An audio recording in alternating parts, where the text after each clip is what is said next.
Oh. Oh, no.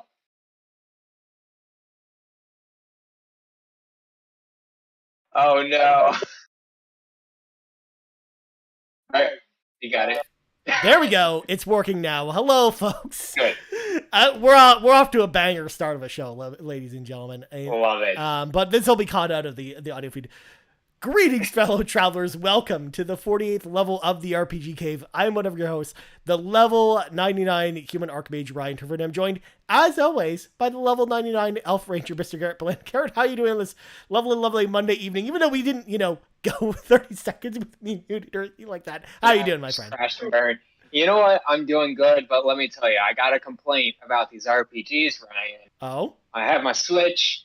I've been playing Shin Megami Tensei 5 forever. Mhm. It seems like forever. Like, I'm never going to finish it at all. I think RPGs are too long. Yeah? I think I'm going to give RPGs up. That's it. I'm done. Really? That's the end of the show. Yeah. Well, because I actually think you've come to the correct show, Garret, because we're going to talk about Oh, really? the shortest of RPGs of all time, just to, give yourself a glimmer of hope. Not every game, Shin Megami Tensei 5, just, taking up your entire life. I mean, I still think Elaine, thinks you'll never finish this game, Garret, but... You know what? I'm going to prove her wrong. Yeah. Even though she's going to be out of town this week, she can't call any crap on me, but next week I'll be done. Yeah, I'll be done. Also, I'm looking at chat as well. I see that Sean mentions I'm muted. I think he's finally that the stream's finally catching up with us, Garret. Where they should good, hear me. Good. But yeah, chat if I'm the show is alive. Coming through it all, please let me know and we'll fix it in post. But anyways, folks, this is the RPG Cave. We talk about RPGs all the time except for right now. So let's clear the dungeon of the pesky mobs, the trash mobs, if you will. They're just getting in our way. They don't even give us any experience for killing them or anything like that because we're already at max level. So, folks, if you want to support the show, there's a number of ways to do that. Number one, you can like this stream because if you're watching on the live stream right here at youtube.com/carpoolgaming, of course, make sure to like the stream itself. If you haven't subscribed to us already on Carpool Gaming, make sure to hit that subscribe button. Make sure that ding, ding, ding, ring that bell, aka the dingle dangle, in order to get notifications whenever we go live or for anything else that is going on in the world of Carpool Gaming. As well, if you're listening on audio feeds, don't forget to hit that subscribe button as well, because that helps the show grow and all that good stuff. And maybe, leave us a nice rating, maybe a review on Apple Podcasts, all that thing. Those things help us out as well. Also, if you want early access to any of our audio shows, or as well, if you want some exclusive content, head over to patreon.com/carpool gaming. Throw a little tip in the old tip jar, just like our newest patron, Kevin Ainsworth did. He's an exclusive content patron over on the Patreon as well. So huge shout out to all of our patrons over there. Our nearly 90 patrons over on Patreon. We couldn't do this show without you guys. So huge thank you to everyone over there. Next up, we have a merch store. I think this is the first week where I'm not actually wearing any merch since my merch came in, Garret. But if you want to get your own RPG Cave shirt, or maybe one of the shirts from some of our other shows, head over to our merch store. The link is in the description of this video, or it's in the show notes if you're listening on audio feeds. And then last bit of news, we actually want your input. We've gotten some great submissions already, which I'm actually going to talk to Garret about after the show is concerned. But we actually have a quick survey that we would love people to fill out for the RPG Cave. I'm even going to literally copy paste it from this document and then throw it in the chat here. But basically, we just have a Google form. We would love your input on certain things, such as if you would love to be on the RPG Cave, for example. You wondered, hey, how do I join Ryan and Garret on this cool show and just geek out about our RPGs? Fill out this form. Just let us know kind of your how to contact you, but as well, like if you don't want to be part of the show, but you still want to give us some feedback as well, we're looking for ideas for, topics or games that you want us to talk about, or as well, we would just love to know what you think about the show. So we would really appreciate y'all filling out the form. Of course, don't feel like you need to, but it does really help us, evolve the show in a lot of big ways as well. Because Garret and I, we have a lot of great ideas, but we really want to be a lot more community focused this year.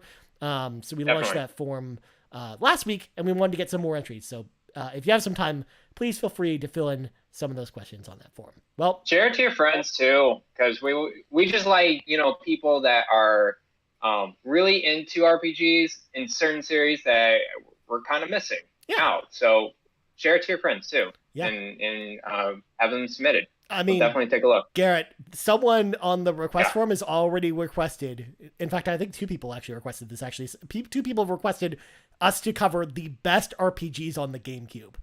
So, just throwing it out there. See, just like, I'm just like done right there. It's like, okay then. I mean, there's some good RPGs on the GameCube, but I just know Garrett's hasn't really played much GameCube. So, I mean, I had a GameCube, but I wasn't playing the RPGs on the GameCube. But I know there is some interesting ones. There's some good ones. In fact, I think we talked about them because we talked about some of them on the Monolith Soft episode, but in particular. But Garrett was too busy playing Odama anyways to worry about that. Odama, by the way, was the pinball game in feudal Japan where you had the GameCube microphone and you ordered your troops around so that, they got out of the way of the pinball itself. It was a very I love the look on your face while I'm explaining this character because it's a very bizarre. I imagine this game. So it was a game that involved, feudal Japanese troops, pinball, and the GameCube microphone. Just saying. I had the GameCube microphone too for Mario Party, whatever. Yeah. I forgot. It was like 5 or 6 at the time. Yeah. I can't believe they made an RPG with a microphone. Oh goodness! I think it was only like one of 3 games that even used the microphone in that console. But we're getting too off track because Garrett, it's time to read from the sacred texts because we got a cool topic this week. This was inspired just in the middle. We came up with this topic mid conversation a couple weeks ago when we were talking about something completely different. But we wanted to talk about the shortest RPGs of all time. Sort of. So, first off, there's a couple ways of approaching this.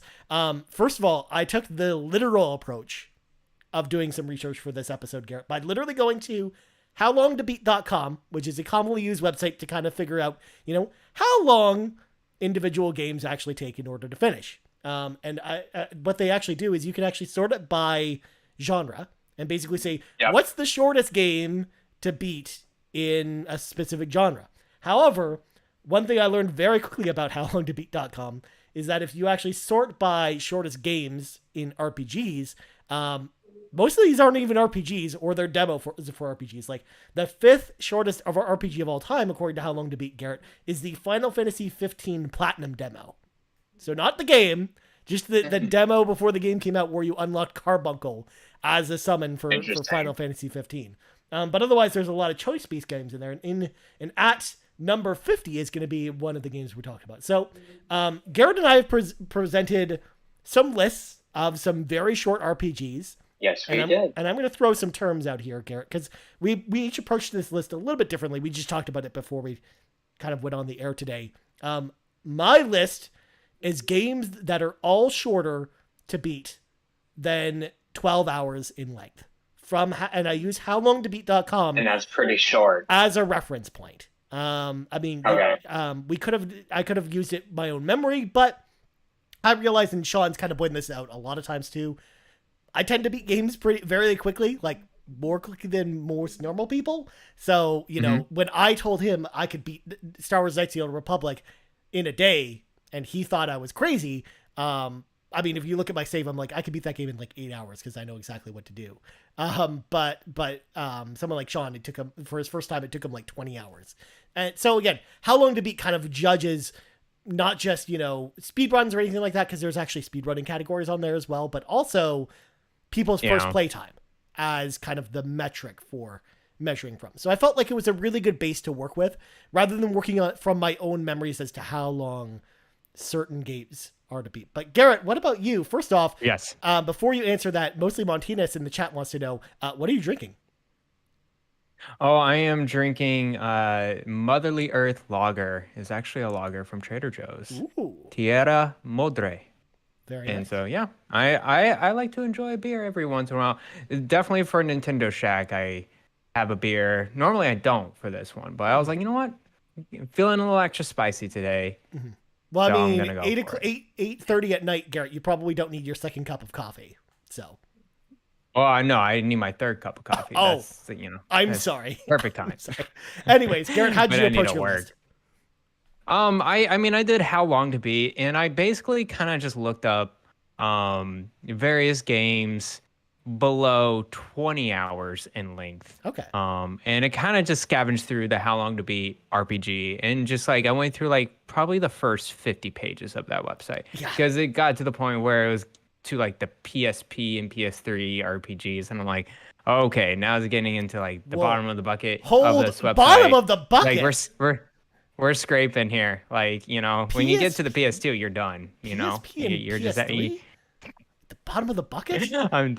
I'm just messing with you, Ryan. Good Lord. For shorter RPGs, anyways. So yeah, I have a list of I would say 13 to 15 games. Yeah. Some of them are kind of grouped together. I just wanted to like mention is like, hey, this developer, they like to make short RPGs, and here they are, blah blah blah. And I've definitely got a couple series like that on my list as well. And we'll probably have some crossover too, because like I said, we didn't really talk about this ahead of time. We basically said, all right, we're going to look up all these games. We didn't really, have a shared list or anything like that. But also too, we're not going to dwell too much on each individual game, especially because I think, believe it or not, Garrett, and you might correct me if I'm wrong about this, but we've already talked at length about some of these games we're going to talk about today as well on different shows. So, definitely. Yeah.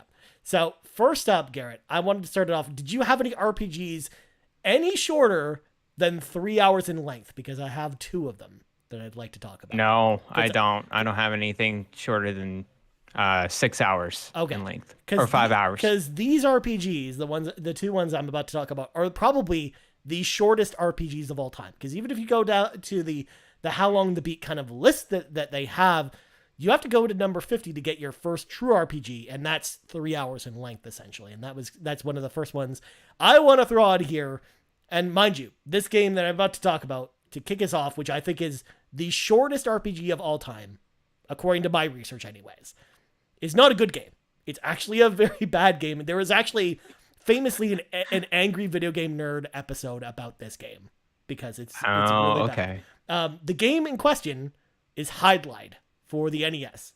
Never heard of it. This is also a PC game, and it actually originated on PC and was ported to NES. It's basically an action RPG, but instead of swinging your sword, Garrett, at the enemy, you basically run into the enemy, and as you run into them, you basically bounce off the enemy, and then you just move towards them, and that moving into the enemy attacks them apparently. So, and there's no numbers or no stats. Your life bar either depletes very shortly or just goes whoop and just totally disappears, and you're just dead. So wait. So you're forcibly attacking them, but you're taking your life as well as you're doing it, or is it random? Yeah, because it's essentially them attacking you at the same time you're attacking them. But you're just running into each other, and it just looks like a complete mess. It's also the only game that I think we're going to talk about today where if you don't eat food every 2 hours, your character dies from starvation. So there's that too. So okay, then. Yeah, just imagine. That's an interesting game. Imagine in real life, Garrett, if you went 2 hours, if you died from starvation, if you went 2 hours without food. Just imagine that reality, because that's the reality for Jim the Knight in Hydlide. So again, I wanted to spend a couple minutes on Hydlide specifically because it is from what I could tell, it's the shortest RPG of all time at exactly 3 hours in length, which is crazy to think about. That's kind of it. So when you say like eating every 2 hours, is this 2 hours like short, like game time short? It's in game time, 2 minutes. So it's actually like every 10 to 15 minutes of real life time. I can't. This game is just becoming less and less time. Like that 3 hours is gonna feel like 300 hours for another RPG. It's like no.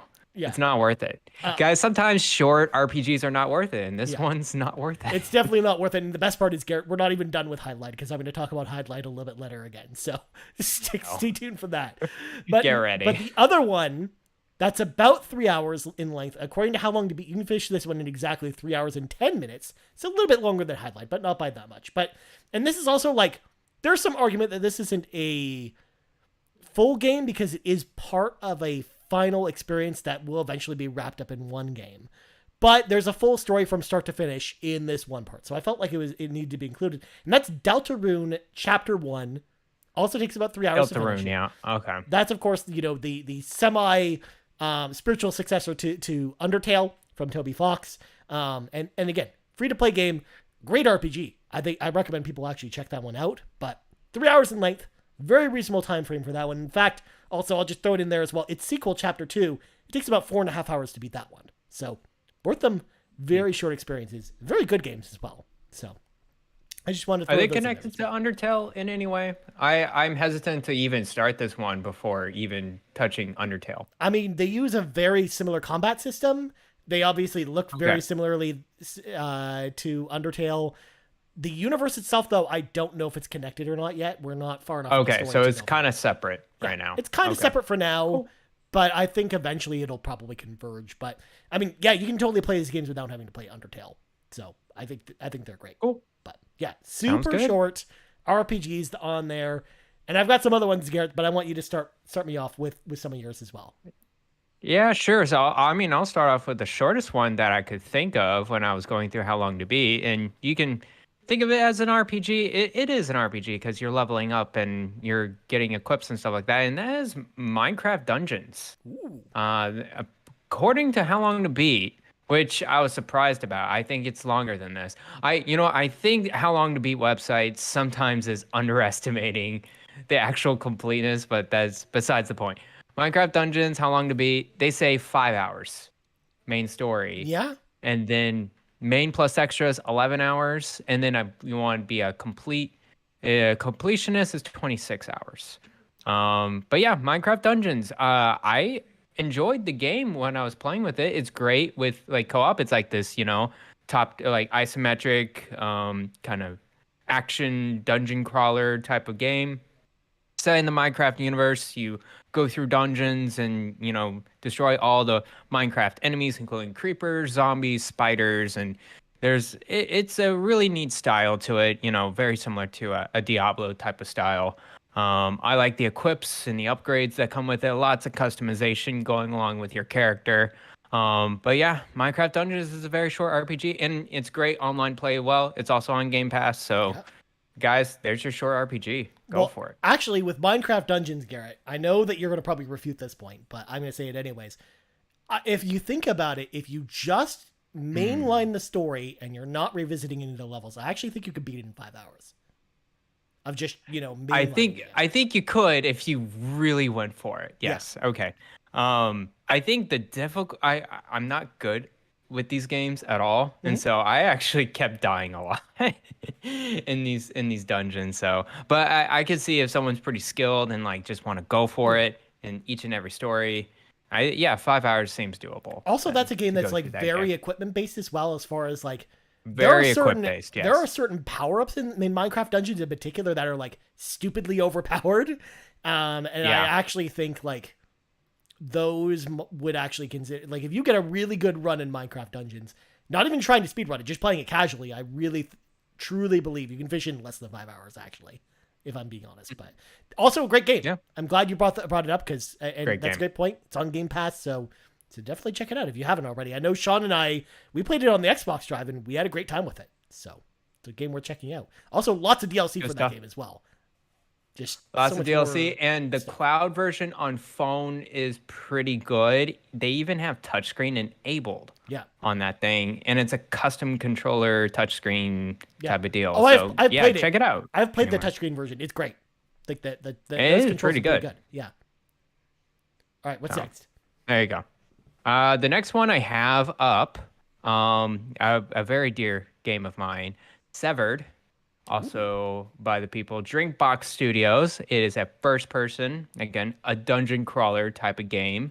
It is originally came out on Vita. And How Long to Beat says the main story is 5.5 hours. I concur. It's pretty short. Main plus extras 7 hours, and then completionist is 7.5 hours. So yeah, I did get this platinum in like 2 days. It was super short. Yeah. But it's a remarkable story. It's very emotional. It follows this character that has dealings with lost and has to go into this like other region of like I don't know. You could say it's like the upside down type of deal. And then you just go through these dungeons where these just weird demons come up, and you have to slash them either with a touchscreen or controller pad or whatever you have for that system. It was a pretty good RPG. I really enjoyed of what I played with it. Have you played Severed, Ryan? Oh, yeah. I think I asked you this before. I was gonna say we talked cool. about Severed on the show before, and I think that game's amazing as well. And actually, I forgot to put it on my list because I remember now that we're talking about it that game's very short. Yeah. But I totally forgot to look that up because I'm glad you did because that game is great. And any more chances that we can talk about Severed and tell the good people out there to play that game, the better, because people should play it. And I would recommend play it on a phone, an iPad or tablet or whatever. Play it on Vita is great too. I don't know about Switch, but touchscreen I think is best because what you do is like once you get into combat, you want to like slash away vulnerable points of a monster, and it's actually very satisfying with your fingers slashing like the little points of interest there. So I would recommend definitely try it out on your mobile phone or tablet or Vita. Well, actually, Garrett, it's how you say that the Switch version is touchscreen only. There's no controls. Oh, really? Yeah. Like you can't play it docked. You cannot play it in docked mode. That's so interesting. Okay, no, guys, play it on handheld. Yeah, you have to actually get like if you want to dock that game and capture footage for it, you have to get one of those like small docks that a third party company makes in order to have enough touchscreen real estate to play the game. Essentially, that's kind of crazy, actually. Huh? Yeah, I never. But that's why it's totally designed for actually touchscreen. Did that. Yeah, there's no way to play definitely without designed for touchscreen. It's why it's why when we start getting, Vita games eventually on, PlayStation Plus, Garrett, for PlayStation 5, we will never get games like Uncharted on there because that game doesn't work without the touchscreen. So there's going to be certain Yes, I have, did some crimes and I actually put the game on PSTV and it's not fun. No, it's not playable. It's not fun at all. When it tries to just play on Vita. When it wants you to blow into the microphone, you're like, well, I guess the game's over now. So I guess you got to do some major overhaul on the control scheme in order to make it playable on a console. But yeah. Anyways. Cool. Well, I'm going to go back to my list, Garrett. We got to go to some of these games that are below 5 hours in length. Goodness. We're going to revisit the world of Hydlide, Garrett, because probably my number 3 slot is Virtual Hydlide for the Sega Saturn. So Virtual Hydlide was a Sega Saturn launch title that was a remake of the original Hydlide. So a remake of the NES game, but somehow worse. Because they basically it was basically a 3D game back when 3D games were very experimental and people were just trying to see whatever kind of sticks. That game runs at about 5 frames per second on the Sega Saturn because the Sega Saturn was not very good at a lot of 3D games, and Virtual Hydlide unfortunately was one of them. And that game's also really bad, but you can beat it in about 3.5 hours if you can somehow play through the game at 5 frames a second. So it's also an action RPG, just like, old school Hydlide. Okay. But you also get 1 life and the game's over. So there's that. So if you die anywhere in the game, you have to start from the beginning. So. Okay. Who's the developer for this? Is it the same developer for both? I think they're called Ancient. I think that's what they're called. Okay. So they're just kind of Yeah, they're not around anymore. Yeah. For obvious reasons. They're not around.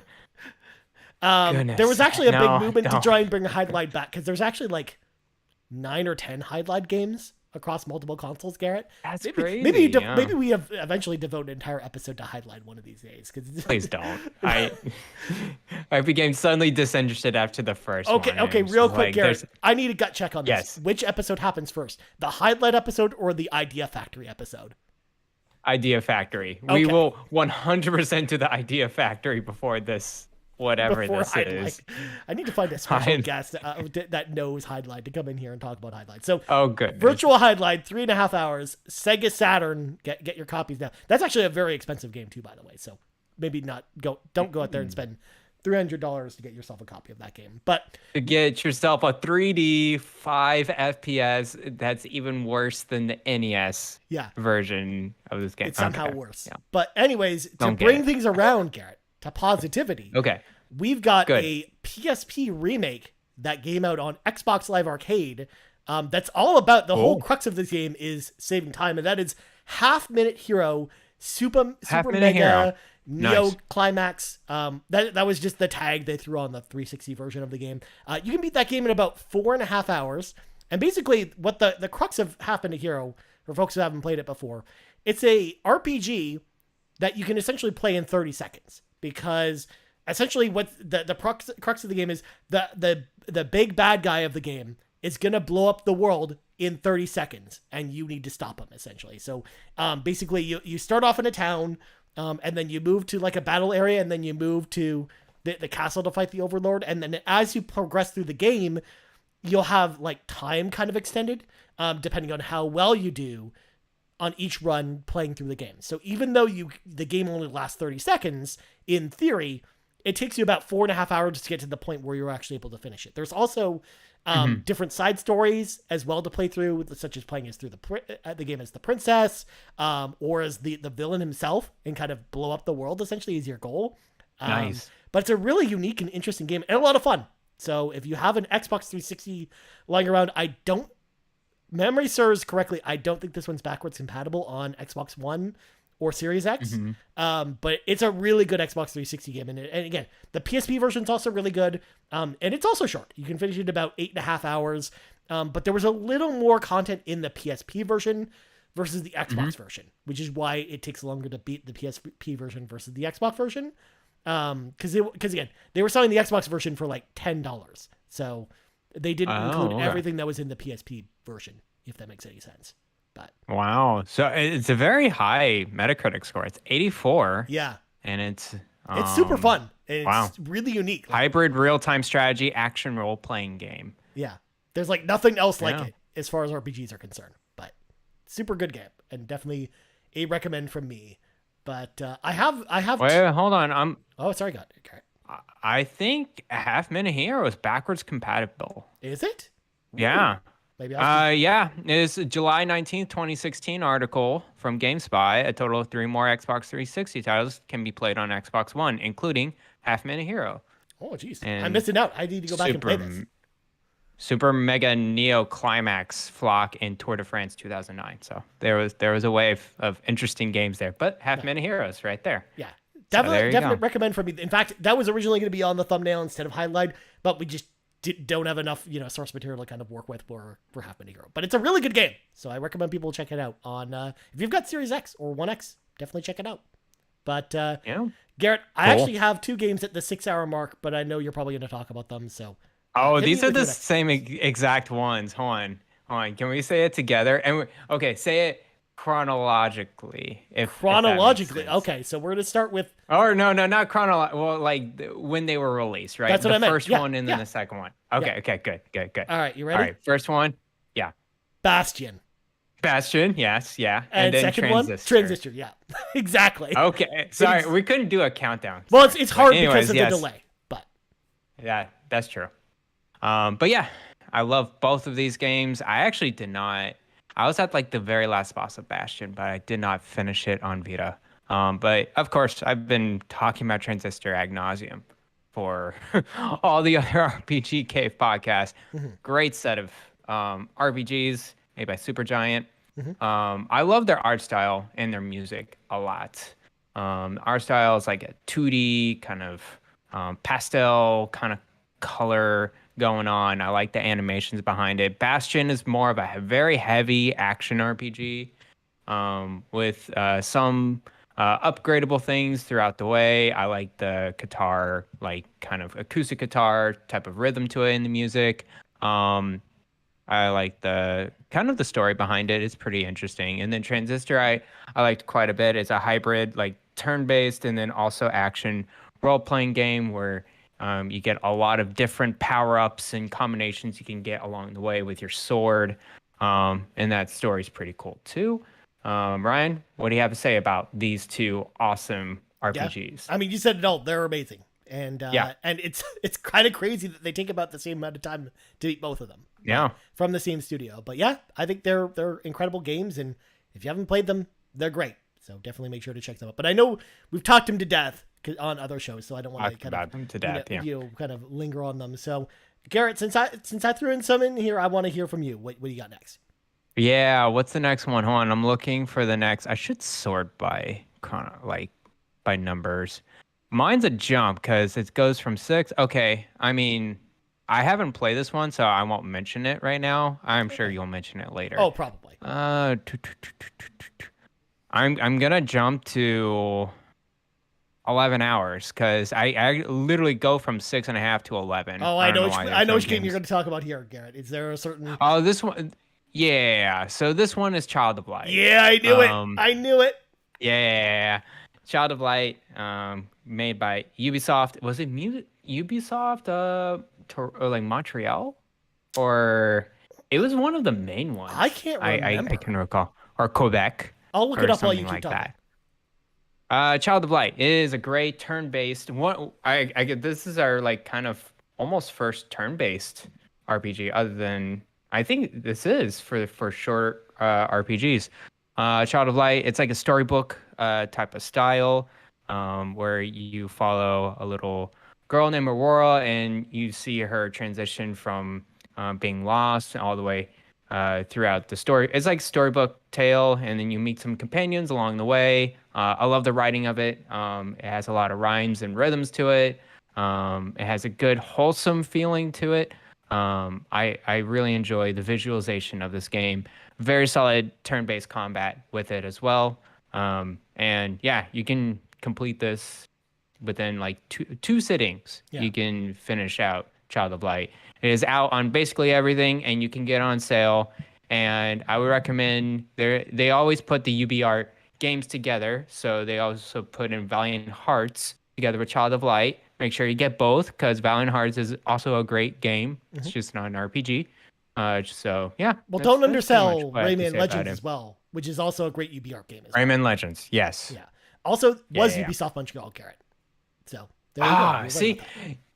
and Montreal is a big studio. Like you wouldn't suspect they would make this type of game, but here they are. And I kept waiting for a Child of Light too, and they failed me, and they kept trying to make other games, and they've never released those. So, anyways, I'm good.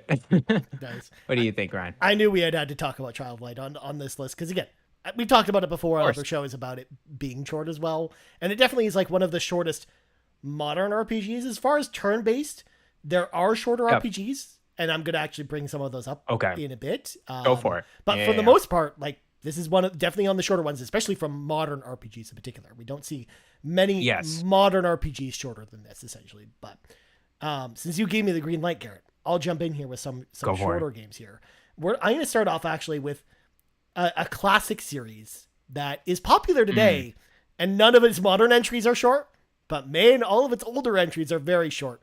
And that's the Ys series, or Ys for some people. So if you go back and play any of the old Ys games, I put the first 3 down here on my list.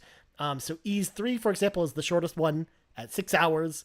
And then you can beat Ys 1 at about 6.5 hours, and then Ys 2 about 8.5 hours. Again, really fun action RPGs, but they are sort of dated because they are very, old school action RPGs. And I just don't personally love action RPGs from, that era. I just don't think they just stand the test of time. I think they're really revolutionary for the time they came out, but nowadays I think it's just harder to go back to those games. But I had to include them here because again, that's a very popular RPG series that it's just it's cool to see that they're, all those games are like super short. You can basically play them in like one sitting essentially if you really want to. But then you've also got something like Undertale as well, also at about 6.5 hours. Amazing game from Toby Fox. You probably don't need me to tell you that Undertale's great. Lots of people on the internet probably told you that Undertale's great. I have it downloaded on my PC. I need to play it. You'll get there one day, Garrett. But you got to finish Shining Force and Golden Sun and Shin Megami Tensei 5 and all these other games first. Xenoblade Chronicles 2. Don't forget that one. I keep forgetting that 120-hour monster. I can't wait. And then I actually mentioned this on a previous episode. I think it was the budget RPG episode. But Dragon Warrior, aka the very first Dragon Quest game, it only takes you, it's only 9 hours to beat the original Dragon Quest. Interesting. Which is a turn-based RPG on the NES that everyone got for free by, having Nintendo power, essentially. But it's a super short game, especially with, again, I saw someone in, I think it was Skinny Matt in the Discord today was mentioning that, you mean Dragon Quest 11 isn't going to be on your list? And it's like, again, looking at that game, which takes about 100 hours to finish versus, the original Dragon Quest, which you can finish in 9 hours, like huge difference with the way, those games in that series are developed nowadays versus, the NES days, essentially, which is crazy to see. cool Yeah. to think about. But then I've also got some other ones, and I kind of want to sneak my other under 11-hour ones here before I go back to you, Garrett, because I know you've got some Go for longer it. games in here. Starting off with Crystalis. So this is a game from SNK. It was, I think, their only RPG, essentially. SNK makes a bunch of that shooters, ones, right? or they make stuff like Metal Slug, and a bunch of like arcade style games. But Crystalis, it was an action RPG. It was kind of like, it was like almost like a Zelda clone on the NES. It's actually a really fun game. It was in the SNK 30th anniversary collection that I reviewed a long time ago. Yeah. But I think that's a really good pickup. And I've mentioned this next one on the show before. Rhapsody, a musical adventure, 9.5 hours. The shortest game, the shortest RPG on the PlayStation 1 by far is Rhapsody, a musical adventure, because of all the songs they had. They could only write so many songs for this game, Garrett. So it's only clocks in at 9.5 hours, which again for a PS1 RPG, that's very short. But another PS1 RPG that clocks in at 9.5 hours is one of my personal all-time favorite RPGs on the console. I know this one. And I've talked about it before. Parasite Eve, 9.5 hours. Parasite Eve, yes. The survival horror JRPG. It's also turn-based, but it's also an amazing game at 9.5 hours. And in fact, the Parasite Eve games are all short as well.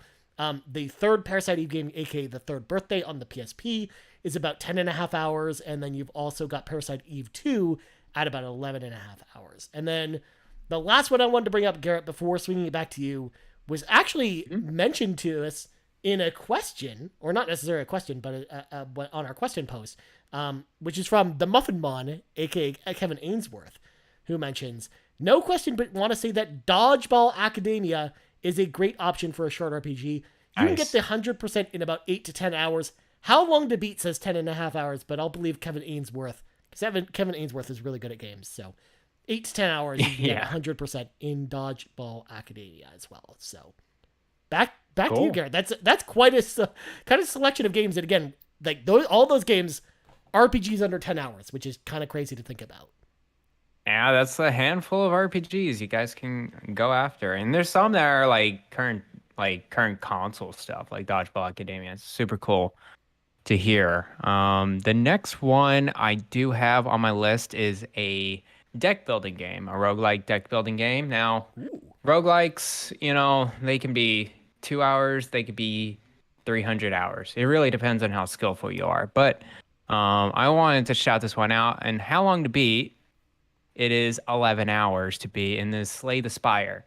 And nice. I absolutely adore this game. It is addicting. You go through just various stages, and it's just a card battling game. You have your deck.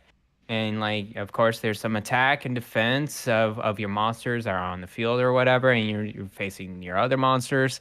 And it's super cool. And you can play any style that you want, and there's different characters that you can start a run with. They have special abilities. It is a very addictive deck-building game. It is a role-playing game because there's, power-ups and health points and stuff like that, and you kind of get cards as you go throughout the run, and you kind of recycle your deck and stuff like that. But main plus extra is 45 hours. That's not short. But it's also it just shows how much game there is there if you really want it, essentially. Yeah. And then completionist is 210 hours. So of course it is. If you want to go all the way, it will be the longest RPG. If you just want to complete the story and just the main stuff, it's just 11 hours. I actually very similarly had a conversation with Court Lalonde pretty recently about Lego Star Wars The Skywalker Saga, where you can actually mainline that game in less than 10 hours, but the completionist ranking for that game is close to 200 hours to get everything for that game. So it's just how? This is so long. Because you get red bricks, and it's 1 out of 9,000 red bricks. Let's go. Yeah, it's something like that. Or, there's so many open world quests in that game. It puts The Witcher 3 to shame when it comes to open world quests, believe it or not. Wow. Yeah.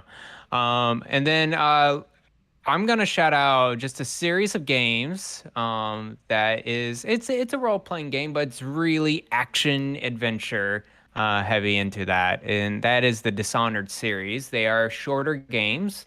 made by Arcane the studios.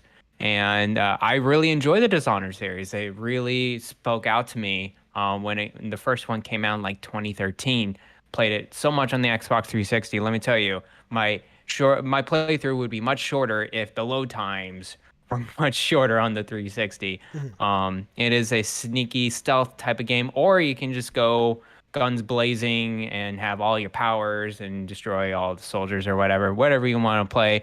Dishonored 1, how long to beat says 12 hours. And then Dishonored 2 is 12 and a half hours. And then Dishonored Death of the Outsider, which is their kind of side gig game, that was 6.5 hours. Nice. So essentially, if you want to just mainline this game, you can probably go through it in like a month or something like that, depending on how much you play. That's just a total of 30-ish hours. Yeah. For all 3 games. Yeah. So, for those games, I know that they're like really high quality games, but that universe never really jives with me or anything like that. I tried to, give those games a chance and, wanted to like them, but I really couldn't get in. I don't think they're for everyone, but I think the people who are really into Dishonored really love Dishonored. So it's awesome. I love them. I mean, I played the first one. I got the second one in 2016 and I didn't really get into it. I don't know why. So, but I heard the second one has like the best level design. Like people that are into this game's like, guys, Dishonored 2, that's the game to like really get into and sink your teeth into because the level design is just immaculate. Yeah. But anyways. Yeah. Yep. I remember someone mentioning a specific level in Dishonored 2. It's like one of the best like design levels in any video game, they're saying. So there you go. Right. Go check those out. Well, Garrett, I only have a couple more on my list because again, I wanted to stay under 12 hours. So I have 2 more left. Okay. And you might actually have these on your list somewhere, Garrett. We might not have gotten to them. Somewhere. So South Park, The Stick of Truth. We've talked about it on the show before. In fact, we talked about it last week because it was on the Obsidian episode. 11 and a half hours to finish South Park, The Stick of Truth. Fantastic game. Again, you can if you mainline it, you can go through it very quickly. There's some side quests as well, but for the most part, it's pretty much just a straight shot through that game. But it doesn't overstay its welcome or anything like that, especially with I don't think South Park's humor and writing would last, would really hold up for like a 20-hour or 30-hour game. I don't think, or I just wouldn't enjoy it as much. I think I like the fact that it's a time experience. So it just feels like the perfect length for that game to me personally. So I totally agree with you for sure. So 11 and a half hours for South Park: The Stick of Truth, and then the game to round it out where I made my cutoff 12-hour mark, Cosmic Star Heroine. A great indie RPG. I talked about this on the Indie Showcase, of course. It's kind of an ode to old, Phantasy Star games or Lunar on the Sega CD, and I think that game is amazing as well from Z-Boyd Games. But again, I've talked about it before on a previous show. If you want to go listen to my full thoughts on Cosmic Star Heroine, go listen to our Indie Showcase episode. Because 1, those episodes are great, but 2, Cosmic Star Heroine is great, and you should go learn more about it. So there you go. That's the rest of my games, Garrett. But back to you. How many games you got left? I got, I will talk about 2 more and then just mention one that was kind of weird. Sure. One was part of the Yeast series, and I just wanted to shout out a game that I have played and went through, and it was super fun. At 11 and a half hours, Yeast Origin is nice. The game. How Long to Be is 11 and a half hours. And then I played it on Vita, and it's super smooth on Vita. It's like a 2D, 3D action type of gameplay going on. It's a tight-controlled type of game, action RPG. It came out really early 2000s, but they've remade it so many times that it's pretty good. It's out on everything except for Xbox. No. And it's always on sale. Xbox. I played it on Xbox. That's where I played it. I played it on Xbox. I played it on Xbox One. Yeah, we actually. I can't believe it because it was one of the things, Garrett, on the Xbox Drive is that we don't talk about very often, but we actually end up getting a lot of ID at Xbox codes. We end up playing a lot of the ID at Xbox games, and that game came in the mail, and as soon as it did, I snapped it up right away and played that. So yeah, I actually played it on Xbox. And it's super good. A good version of the game for sure. Totally playable. Good, awesome. So out on everything. Go check it out. That's probably one of the. If you want to go classic East, this is probably a good entry to get into is East Origin. The other ones I want to mention. Okay, so this one is just 1 hour over 12-hour mark. The Outer Worlds. Yes. It's actually a pretty short and contained role-playing game by Obsidian. We mentioned it a lot in the last episode. I'm surprised that it was, if you want to just mainline the story, it is 13 hours. Yep. So definitely check it out if you have Game Pass. It's out there. And it's out on everything else. And it's a very good, solid first-person role-playing game by Obsidian. It's kind of an ode to Fallout New Vegas a little bit, but it's much different in terms of atmosphere and style, which I really enjoy. And then last one that was kind of weird, Ryan. Oh, how's it weird, Garrett? So this game came out in like separate systems. The first time it came out, The World Ends With You, on the Nintendo DS. How Long to Beat says 25 hours. And I was like, okay, that's kind of a standard role-playing game. Right.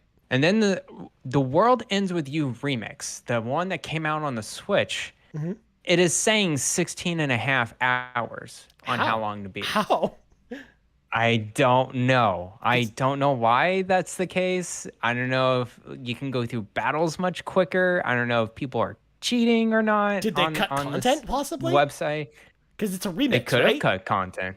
Well, I didn't actually hear. So the only kind of criticism behind the remix version is kind of hard to play it on the control scheme with the Joy-Cons mixed with like the handheld side of things, because the way the way the action and combat is very touchscreen oriented, and they didn't implement touchscreen at all. They completely just remade the control scheme of this game. So I don't know if battles are just much quicker. I didn't hear content cut from this game specifically, but it's sort of weird to see 8.5 hours shorter than the Nintendo DS reportedly. Maybe the load times, I don't know. Maybe. But anyways, that's something to just look after. It's like, if you want to look at The World Ends With You on the Switch, apparently you can beat it in 16.5 hours, reportedly, on How Long to Beat. I don't know. It's close enough. But yeah, I think... There you go. That's it. I think we came up with a good list of RPGs here, Garrett. A good list of short RPGs. A great, section, swath of games for people to check out. In fact, TheDonRob at Rob Duggan asked us this question on last week's show during the Obsidian show, but since it was so related to this topic, I wanted to bring it up here. So he asks, so I've really been enjoying Nobody Saves the World, just like I know Garrett has as well. He finished it over last week. In that vein, what are some of your favorite bite-sized indie RPGs? Something you could beat in, let's say, 20 or less hours. So first off, I think we've given lots of great options here, Garrett. Yes. And this kind of relates to a second question that we got, and I kind of want to tie these together a little bit, and you'll understand why in a second. This comes to us from Nagachaka at Nagachaka on Twitter, who asks, what is the best, shortest RPG game of all time, and why is it Super Mario RPG? Of course, in Ryan's notes on the thing, it takes about 17 and a half hours to beat Super Mario RPG. So according to my standards, it's cutting close. It's not a short RPG for me personally, or at least that's not how I would evaluate. Because again, I've got 21 great examples that are actually shorter than it, and there's even more I left off my list. So I wouldn't really consider it a short RPG, but it is shorter compared to like larger things. But Garrett, I want to ask you this question. Yes. And this kind of relates to both TheDonRob and Nagachaka's question. What is the best, shortest RPG of all time, do you think? What do you think the best game that we talked about tonight is?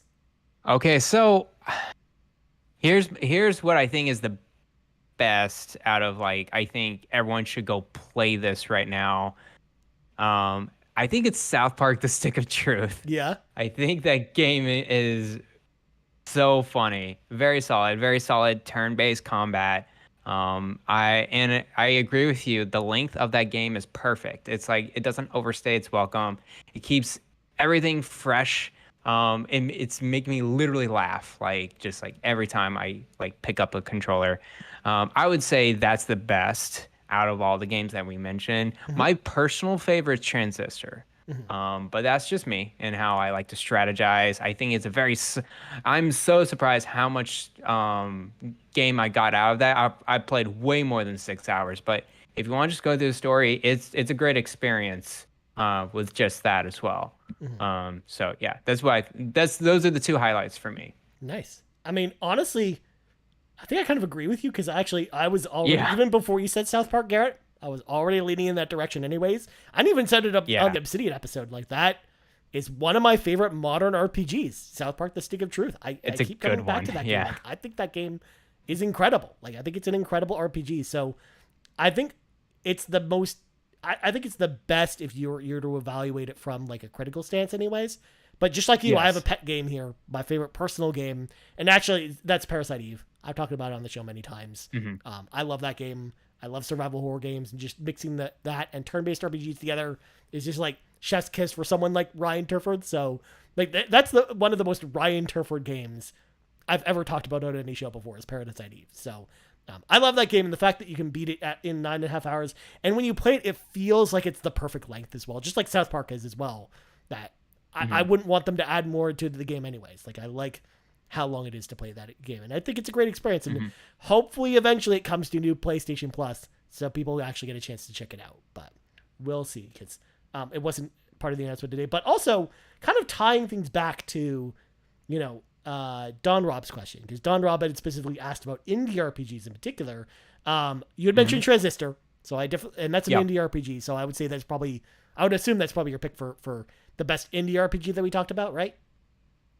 Yeah, yeah. I mean, there's some other great ones, but yeah, definitely that and Slay the Spire. Those are the two like big ones I would mention about indie RPGs. Yeah, and I'm gonna go out there on a limb. I'm gonna say Half Minute Hero Super Mega Neo Climax. I think Nice. that game may be super short, but that game is awesome. Like, it's actually like a super fun, like bite-sized experience, and I think just not enough people have played that one for sure. Like, it's a game that really flew under a lot of people's radars, especially because again, it was an exclusive to PSP, and then it came out on Live Arcade during a really busy time.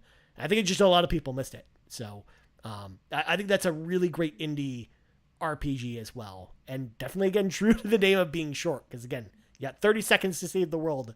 How are you going to do it? So I think that game's super fun and definitely worth checking out. Pretty cool. So there you go. And then last question of the week, Garrett, also relates to this topic as well. This comes to us from Mike at BlazeKnight0923, who asked the question, what type of RPGs make the best short experiences? JRPGs, action RPGs, tactical RPGs, something else? So, Mike, I would say, going down our list and kind of talking about the games that we liked best.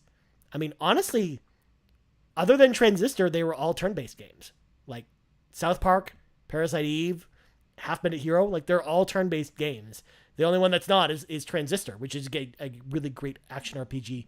At the same time, I actually think probably action RPGs probably are better fits for shorter games in the long run, I would say. Especially because, like, turn-based games, you really want to have like a slower experience. You want to get invested in the story and the world and the characters. Whereas action RPGs, you still get some of that, but it's not like it's got a different feeling to it. It's got a different vibe to it, if that makes any sense, Garrett. But what do you think? Am I off base with this? What do you think? No, no, I think you're on target. Action-based RPGs have a faster pace with it, right? Because you really are getting into it, and then you want some reward like coming out of it pretty quickly. It may be like, you think of not Tales series, right? Yeah. Like you go into a battle and you're in it for maybe like a minute or a couple minutes or something, and then you get a reward. And like you can do that over and over again, which what the Tales series does very well with. But like if you want to just a self-contained role-playing game that has that instant reward, an action RPG would probably be the most accessible one. I think a turn-based one can be like that too. I just think action RPGs can be a little shorter than turn-based RPGs. Yeah. I think it'll get to the point with turn-based RPGs, it'll be a little too short. Like if you say 6 hours for a turn-based game, I think you're getting on the shorter side and you're not getting much reward out of it. And then I definitely agree with you with tactical RPGs. Those are by far the longest ones. They are the longest ones because, of course, a battle can take at least, in Fire Emblem, like what? For me, it was like an hour, like for one battle. And of course, we do so many battles in that game. So definitely the action RPG route. But of course, action RPGs can be long, as we've seen it. Well, actually, it's funny you brought up the Tales series, Garrett, because those are some of the longest action RPGs in the category. Right. Like, Tales of Grace's F, for example, that's like an 80-hour game. So it's just like, and it's an action RPG. But yeah, you're definitely right. In fact, again, going through the list of games, it's like there's little wonder why most of them are action RPGs. You know, the E series. You got stuff like Crystallis. You've got stuff like Transistor and Bastion. Like, there's a reason why they're all action RPGs and why they're short. Even something like Hydlide, you know, it makes sense why that's shorter than almost like every other RPG that we talked about here. It's just because it's an action RPG versus a turn-based one. In fact, the shortest turn-based RPG we've got on our list is Undertale at 6.5 hours. 6.5. Yeah, and even and that's kind of like stretching it a bit because you've got action combat, but you're also taking turns because you're selecting from a menu of things you want to do, but then you've also got like bullet hell combat too. So it's like kind of like a weird mishmash and not even like a true turn-based game. So I would definitely like to see more turn-based games in the 10 to 15 hour mark, though. I don't think we've seen enough of them. I've seen too much of, here's a turn-based game. All right, guys, buckle in for at least a 40-hour experience. And I'm like, guys, if you just put in like a contained story and 10 to 15 hour experience with a turn-based, it could be really good. And like, I think indies should really like explore that space, is that shorter contained style for turn-based games. I think it would be excellent. I think it would be challenge a lot of the RPG space. Yeah, like more often than not, they go in the direction that like something like Monarch went in, where they're like trying to be like as long as something like Persona or something like that, which is just not every RPG needs to be that long. I like the idea of having shorter RPGs. It's one of the reasons why like we didn't talk about it today, because it was a little too long for some of our lists, but that's why we like games like Chrono Trigger, for example, because like they feel like the perfect length and they're not 20 hours in length to beat. And I think like we could see more contained experiences like that down the road. But I know that they're tough to sell nowadays too, because I know a lot of people just value gameplay length more than a lot of other features in RPGs, because they're expecting a big bang for their buck when they're getting an RPG. But I don't know. I would love to see more experimentation in this space. To your point, Garrett, I think that would be really good for the medium. But anyways, I think that's going to wrap up the show today. But before we go, Garrett, plugs go. You can follow me on Twitter at Blaine Explosion. You can also find me on the Nintendo Shack, part of the Play Some Video Games Podcast Network. We release on everything: Spotify, Google, Apple, all the things. And we are live over Thursday nights over at twitch.tv/PSVG. Very nice, my friend. As for me, you can find me on Twitter at Ryan Turford. You can find us on Twitter at Carpool Gaming, on YouTube at youtube.com/Carpool Gaming, on podcast services around the globe. So, for Garrett Bland, I am Ryan Turford. This has been the 48th level of the RPG Cave, and we're out. Bye. Oh my god, I hit the button. I'm hitting the button.